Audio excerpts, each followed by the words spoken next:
Hello दोस्तों, इस video में मैं डिस्कस करने वाला हूँ first order Butterworth high pass filter के बारे में। तो दोस्तों, हाई पास फिल्टर यानी ऐसे फिल्टर्स रहते हैं जो कि हाई फ्रीक्वेंसी को पास करते हैं यानी अलाउ करते हैं, और जो लोअर फ्रीक्वेंसी रहती है उनको ब्लॉक करते हैं या फिर अटेन्यूएट करते हैं। तो first order Butterworth high pass filter जो है, इसको वन पोल हाई पास बटरवर्थ फिल्टर भी कहते हैं। तो जो सिंपल फिल्टर्स रहते हैं उसमें ऑर्डर और पोल दोनों सेम रहते हैं, दैट्स वाई फर्स्ट ऑर्डर यानी वन पोल फिल्टर रहेगा।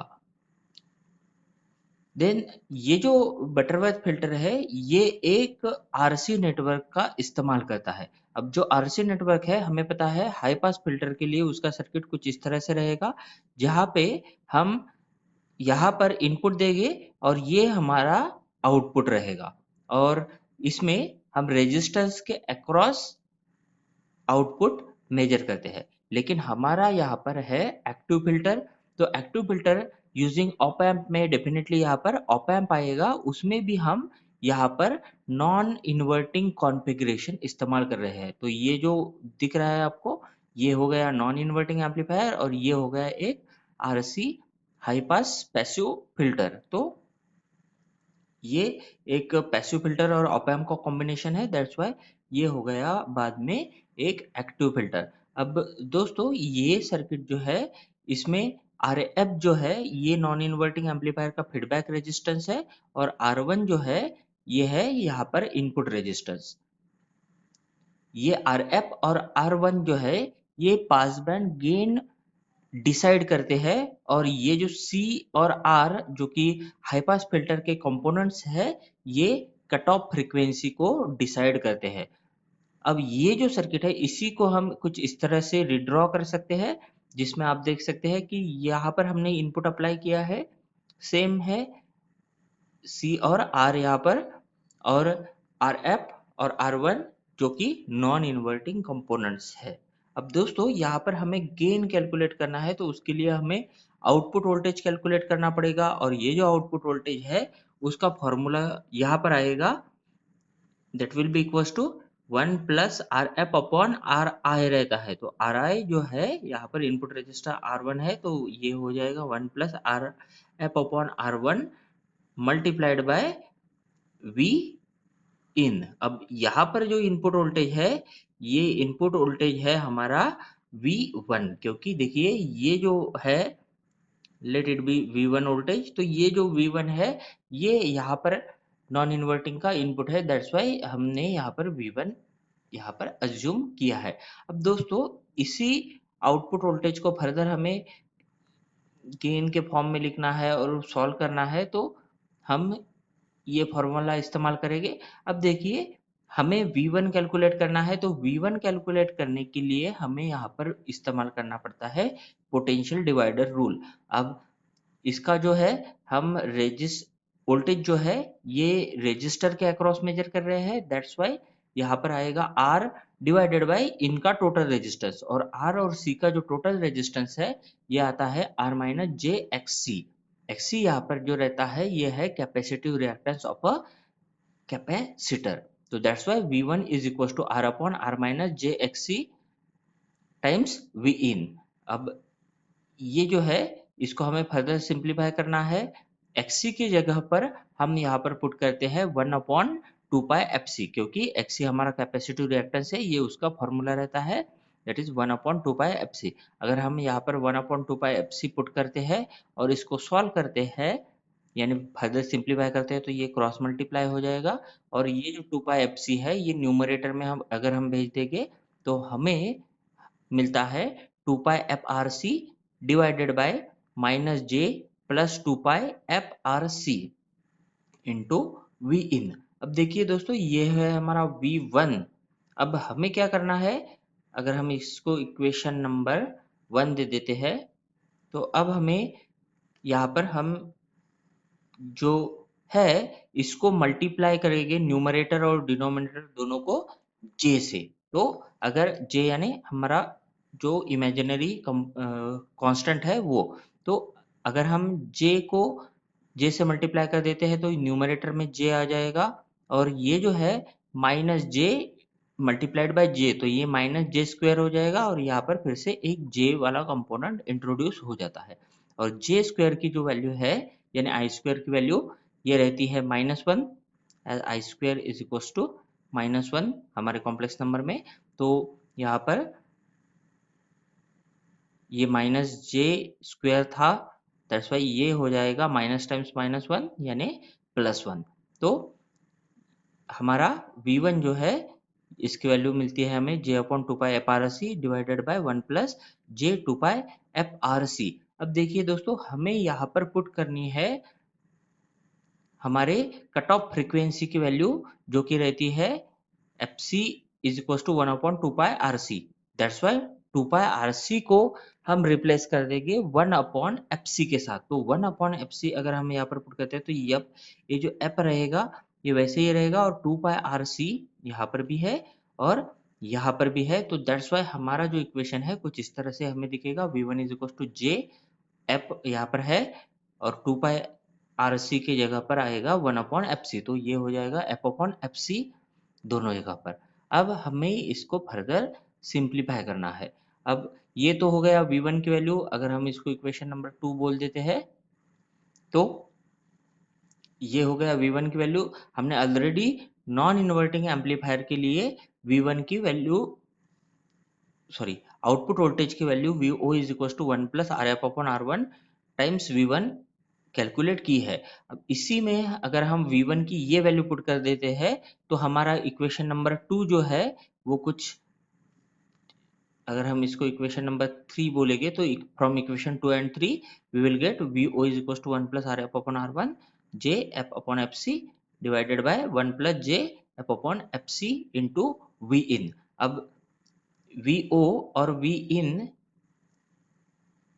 ये है हमारा आउटपुट वोल्टेज और Vin जो है ये है हमारा input voltage. Vo divided by Vin हो जाएगा हमारा गेन।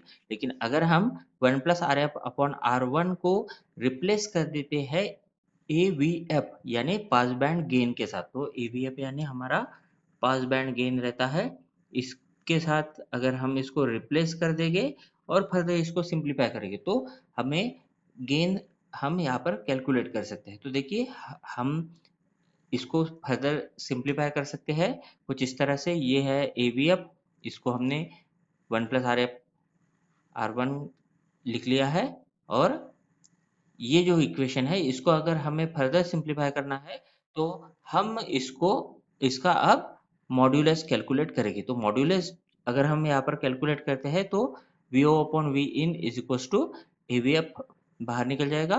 और अगर Z is equal to X plus J Y, ये हमारा एक कॉम्प्लेक्स नंबर है, इसका अगर हमें मॉड कैलकुलेट करना है तो अंडर रूट एक्स स्क्वायर यानी real value plus imaginary value आती है। तो रियल वैल्यू यहाँ पर 0 है, दैट्स वाई ये 0 square plus F/FC whole square आएगा डिवाइडेड बाय ये है real value 1, that's why 1 square plus j ये वाला इमेजिनरी वैल्यू है प्लस, तो F/FC का होल स्क्वायर आ जाएगा। अब इसको फर्दर हम सिंप्लीफाई करते हैं तो ये अंडर रूट में आ जाता है F/FC square divided by 1 plus F/FC का होल स्क्वायर। अब देखिए दोस्तों, इसको हमें फर्दर सिंप्लीफाई करना है तो क्या करेंगे हम, तो आप यहाँ पर देखिए ये जो न्यूमरेटर है इसको डिनोमिनेटर में भेज सकते हैं या फिर आप इसको मल्टीप्लाई यानी न्यूमरेटर और डिनोमिनेटर को मल्टीप्लाई कर सकते हैं FC अपॉन F के साथ। अगर आप वैसा करते हैं तो आपको सिंप्लीफाइड टर्म जो है कुछ इस तरह से दिखेगी। देखिए FC अपॉन F से मल्टीप्लाई करेंगे तो ये कैंसिल हो जाएगा, या फिर इसको डिनोमिनेटर में भेज रहे हैं, सेम कंसेप्ट है।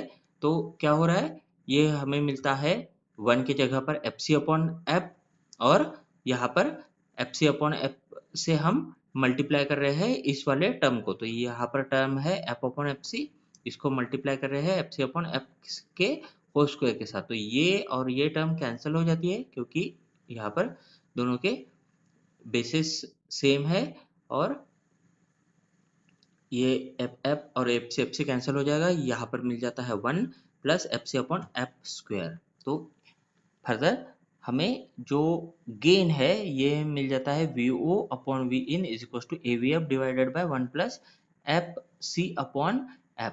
तो यह इसी गेन को हम यहाँ पर फ्रीक्वेंसी रिस्पॉन्स के लिए हम इस्तेमाल करने वाले हैं। तो देखिए हमारा जो फ़िल्टर है उसका इक्वेशन यहाँ तक हमने कैलकुलेट किया था। इसमें जस्ट अगर हम सिंप्लीफाई कर देते हैं तो हमारा आउटपुट वोल्टेज का इक्वेशन गेन का जो इक्वेशन है, क्योंकि हमें यहाँ पर एक्सप्रेशन फॉर गेन निकालना है, तो V O upon V in is equal to A V F divided by under root one plus F C upon F square, जो अभी हमने यहाँ पर कैलकुलेट किया है। तो इस तरह से हमें expression for gain of the filter मिल जाता है। अब इसी टर्म को हम इस्तेमाल करेंगे और फ्रीक्वेंसी रिस्पॉन्स यहाँ पर कैलकुलेट करेंगे। तो ये हमारे टर्म है, इसमें हम फ्रीक्वेंसी के अलग अलग वैल्यू यहाँ पर पुट करेंगे। तो सबसे पहले जो हमारी एप है यानी इनपुट जो फ्रीक्वेंसी है वो अगर कट ऑफ फ्रीक्वेंसी से कम रहती है तो क्या होगा, that is F is less than F C. तो देखिए ये वाली टर्म अगर लेस है तो डेफिनेटली हमारा एफ सी, ये वाला जो टर्म है ये ग्रेटर रहेगा, दैट्स वाई ये जो डिनोमिनेटर है ये ग्रेटर रहेगा, दैट्स वाई क्या हो जाएगा, ये हमारा जो गेन है that is V upon V in the filter's gain, it will be less than AVF, that is it will be less than pass band gain. यहाँ पर एवीएफ की वैल्यू हमें पता होनी चाहिए, ये रहती है 1 plus R F upon R one. तो देखिए फर्दर जैसे जैसे ये फ्रीक्वेंसी बढ़ती जाएगी ये वाला जो वैल्यू है ये कम होती जाएगी। अगर डिनोमिनेटर कम होते जा रहा है इसका मतलब हमारा गेन यहाँ पर इंक्रीज हो रहा है, जो कि एवीएफ की तरफ बढ़ रहा है। दैट्स वाई हमारा जो फ्रीक्वेंसी रिस्पॉन्स है इसमें क्या होगा, हमें धीरे धीरे इंक्रीजिंग ग्राफ यहाँ पर मिलने वाला है कुछ इस तरह से। अब देखिए यहाँ पर ये हो गया। अब एक कंडीशन आएगी जब ये दोनों frequency that is F C और एफ यानी कट ऑफ फ्रीक्वेंसी और इनपुट फ्रीक्वेंसी दोनों सेम हो जाएगी। अगर ये दोनों सेम होती है तो डेफिनेटली ये under root one plus one हो जाता है। तो वन प्लस वन यानी अंडर रूट टू, और अंडर रूट टू का मतलब रहेगा यहाँ पर यानी one upon under root two की वैल्यू रहती है 0.707 एवीएफ, यानी ये हो गया हमारा -3 dB वाला गेन। तो at F is equal to F C हमें एक गेन मिलता है जो कि रहता है 0.707 ऑफ द मैक्सिमम वैल्यू। तो मैक्सिमम वैल्यू हमें मिलेगी जैसे जैसे हम यहाँ पर फ्रिक्वेंसी इंक्रीज करते जाएंगे। और ये जो वैल्यू है एफ सी की, जिसे F C high pass filter के केस में हम lower cut off frequency FL भी कहते हैं। तो कट ऑफ फ्रीक्वेंसी यानी लोअर कट ऑफ फ्रीक्वेंसी रहती है, ये जो है ये डिसाइड करती है पास बैंड और स्टॉप बैंड को। तो जो फ्रीक्वेंसी ब्लॉक हो रही है, यहाँ तक फ्रीक्वेंसी ब्लॉक हो रही थी, दैट्स वाई ये हो गया यहाँ पर स्टॉप बैंड, और इसकी बियॉन्ड वाली जो फ्रीक्वेंसी है ये हो रही है अलाउड, इसीलिए ये हो गया यहाँ पर पास बैंड। अब जैसे जैसे हम फर्दर फ्रीक्वेंसी इंक्रीज करेंगे क्या होगा, ये जो वैल्यू है ये नियरली इक्वल टू जीरो हो जाएगी, और ये अंडर रूट वन का मतलब रहता है हमारा जो गेन है इसकी वैल्यू एवीएफ रहेगी, यानी maximum value that is aVF. यहाँ पर हमें कांस्टेंट वैल्यू मिलेगी कुछ इस तरह से। तो ये हो गया हमारा हाई पास फिल्टर के लिए फ्रीक्वेंसी रिस्पॉन्स। तो इस तरह से हमने यहाँ पर गेन और फ्रीक्वेंसी रिस्पॉन्स का इक्वेशन यहाँ पर कैलकुलेट किया है। Thank you.